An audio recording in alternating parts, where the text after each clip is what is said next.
Freelancer হিসেবে আমি কাজ শুরু করি 2014-15 সাল থেকে। আর আমার ফুল ক্যারিয়ারে বেস্ট সিদ্ধান্ত ছিল একটি ফ্রিল্যান্সিং এজেন্সি স্টার্ট করা। আজকে আপনাদের সাথে শেয়ার করব ফ্রিল্যান্সার থেকে একটি $1 মিলিয়ন এজেন্সির মালিক হওয়ার যে জার্নি, সেই জার্নিটা। আসসালামু আলাইকুম এভরিওয়ান, আমি Shariful, a father of 2 amazing boys and husband of a super women and founder and CEO of obvious studio. আজকে আপনাদের সাথে শেয়ার করব আনফিল্টার ওয়েতে আমার ফ্রিল্যান্সিং থেকে এজেন্সি ওনার হওয়ার জার্নিটা, সাথে সাথে র ফরম্যাটে শেয়ার করবো হচ্ছে কি কি ভুল ছিল আমার, কি স্ট্রাগল ছিল এই জার্নিতে, সকল কিছু পাবেন এই একই ভিডিওর মধ্যে। আর সবার শেষে থাকবে যে কিভাবে আপনাদের মধ্যে যারা বেস্ট তারা আমাদের টিমের সাথে যোগাযোগ করতে পারেন, আমাদের সাথে হচ্ছে একত্রে কাজ করতে পারেন, সেই ওয়েও বলে দেবেন ইনশাআল্লাহ।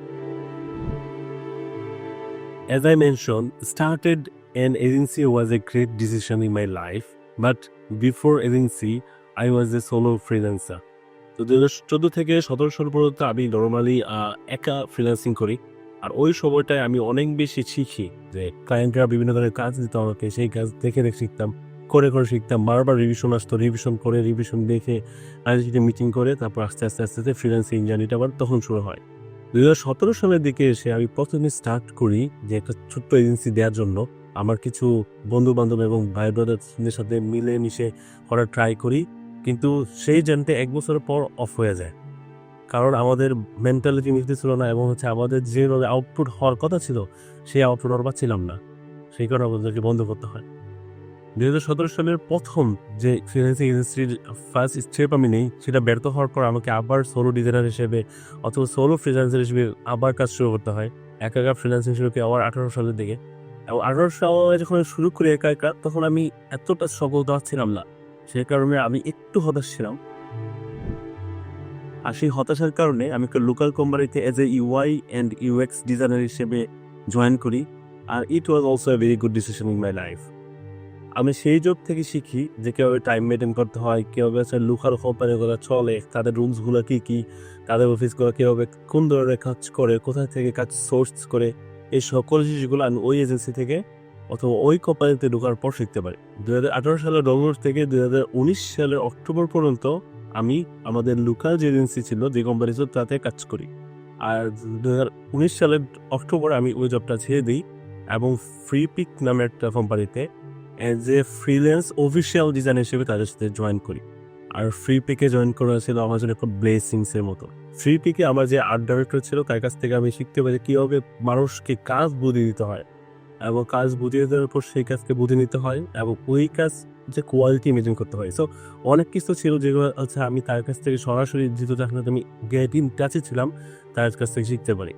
এবং ওই জার্নিটা আমার এখনকার যে এজেন্সি লাইফ, সেই এজেন্সি লাইফকে অনেক বেশি কাজে দিচ্ছে। ফ্রি পিকের জার্নিটা আমার জন্য এত বেশি লম্বা ছিল না। 2020 সালের জুন মাসের দিকে আমি ফ্রি পিকের জার্নিটা শেষ করে দিই, আমি আর থাকি ওদের সাথে। তো 2020 জুলাই থেকে আমি আবার ফ্রিল্যান্সিং শুরু করি। আর আলহামদুলিল্লাহ এই 2020 জুলাইয়ের পর থেকে আমাকে পিছনে ফিরে তাকাতে হয়নি, অথবা আমাকে অন্য কোনো কাজে জয়েন করতে হয়নি। 2020 জুলাই থেকে আজ পর্যন্ত আলহামদুলিল্লাহ ফ্রিল্যান্সিং জার্নি থেকে আজকের আমার এজেন্সির প্রতিষ্ঠা। এখন শেয়ার করবো কীভাবে আমি ওর টিমটা বিল্ড করি, এবং টিম বিল্ড করার জন্য আমি আসলে কী ধরনের পদক্ষেপ নিয়েছিলাম ওই সময়টা। 2020 সালের দিকে আমি যখন আবার ফ্রিল্যান্সিং শুরু করি, তখন কিছু ছোট ভাই ব্রাদার্সকে কাজ শেখানো শুরু করি, UI অ্যান্ড UX ডিজাইনের উপর ট্রেনিং দেওয়া শুরু করি, এবং প্রত্যেকেই আমার খুব কাছের ছিল এবং প্রত্যেকে ট্রাস্টেবল ছিল। আর যারা আমার সাথে ছিল তারা প্রত্যেকেই ছিল খুবই প্যাশনেট UI অ্যান্ড UX ডিজাইনের উপর, ফ্রিল্যান্সিং শেখার উপর, এবং তাদের মধ্যে ওই একাগ্রতা বা ওই আগ্রহ ছিল যারা ভালো কিছু করবে জীবনে ইনশাআল্লাহ। 2020 সালে আমি যখন শেখানো শুরু করি, তখন আমার সাথে 8-9 জনের মতো জয়েন করে, যাদেরকে আমি ইন হাউস শেখানো শুরু করি। কিন্তু 2022 সালে সেপ্টেম্বরে এসে তাদের মধ্যে থেকে অনেকেই চলে যায় আমার কাছ থেকে। আর সেটা আমার জন্য একটা ডিমোটিভেটিং স্টেজ ছিল, এবং আমি যে এজেন্সি দিব অথবা আমি যে সামনে রান করবো অথবা ক্যারি অন করবো, ওই সাহসটা অনেকটাই আমার দুর্বল হয়ে গিয়েছিল।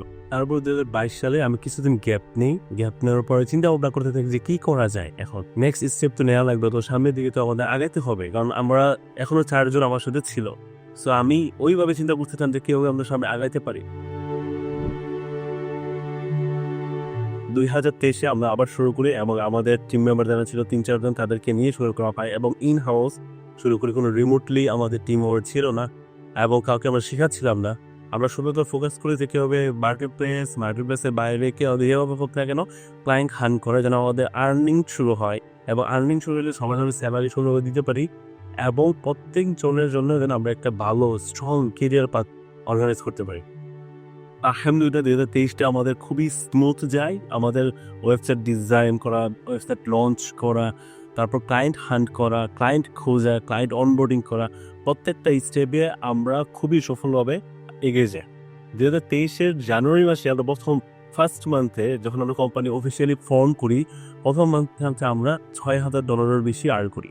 সেই $6,000 থেকে $60,000, 60,000 থেকে $1,00,000, তারপর আস্তে আস্তে আমাদের ইনকাম 2023-এ আপনাদের অনেক বেশি হইতে থাকে, এবং শুধু 2023-এর যে ইনকাম ছিল সেইখান থেকে আমাদের বিজনেসে ইনভেস্টমেন্ট ছিল এবং অন্যান্য ইনফ্রাস্ট্রাকচারে ইনভেস্টমেন্ট ছিল হচ্ছে $1,00,000।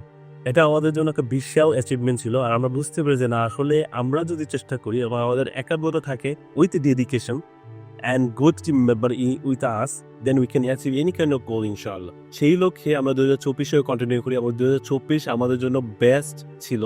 You would say in my entire career 2024 was the greatest year, আলহামদুলিল্লাহ। কিন্তু 2024 এসে আমরা এমন কিছু প্রবলেম ফেস করি যা আমি আমার লেখা আগে কখনোই ফেস করিনি। 2024-এর মে-জুন থেকে অগাস্ট পর্যন্ত এই 4 মাস আমার পার্সোনাল কিছু ইস্যুর জন্য আমি বিজনেসে ফোকাসই করতে পারিনি, এজেন্সিতে আমি আসতেই পারিনি। এই 4 মাসে আমাদের অবস্থা, অফিসের অবস্থা বা পাকিস্তান ওয়েলথের অবস্থা এরকম হয়ে গিয়েছিল যে অলমোস্ট দেউলিয়ার পথে, কারণ বিভিন্নভাবে বিভিন্ন জায়গায় আমাদেরকে টাকা খরচ করতে হচ্ছিল। আর অফিসের টিম মেম্বার অলমোস্ট এখন 10-15 জন হয়ে গেছে, আর প্রত্যেকের স্যালারি আলহামদুলিল্লাহ স্ট্যান্ডার্ড লেভেলে ছিল। তো প্রত্যেকের কাজ আসুক আর না আসুক, প্রত্যেকের স্যালারি পার মান্থ দেওয়া লাগতেছিল। For those reasons my bank account was almost empty. অগাস্টের 12 তারিখে আমার ওই পার্সোনাল প্রবলেমটা সলভ হয়, আর প্রবলেমটা সলভ হওয়ার পর আমি আবার আমাদের এজেন্সিতে ফুল ফোকাস দিই,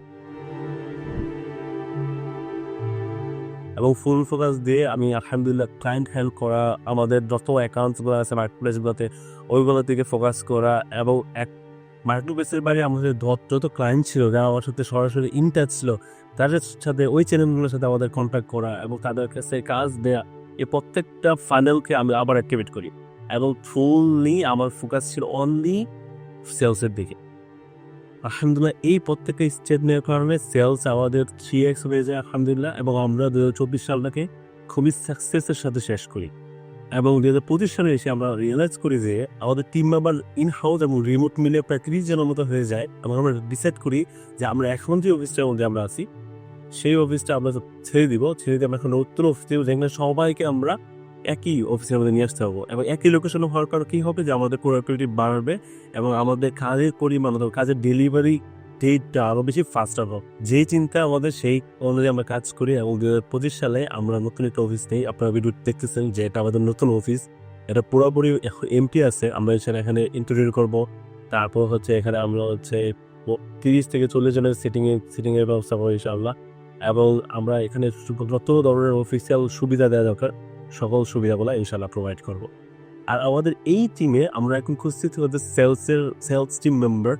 আপনাদের মধ্যে যাদের ইংলিশের স্কিল খুব ভালো, লাইক লিসনিং ভালো এবং আন্ডারস্ট্যান্ডিং ভালো ইংলিশে, এবং ইংলিশের রিটেন কোয়ালিটি অনেক ভালো, তারা আমাদের নিচে দেওয়া ফর্ম ফিল আপ করুন। আমাদের টিম আপনাদের সাথে যোগাযোগ করবে ইনশাআল্লাহ, আর আমরা একসাথে কাজ করতে পারবো।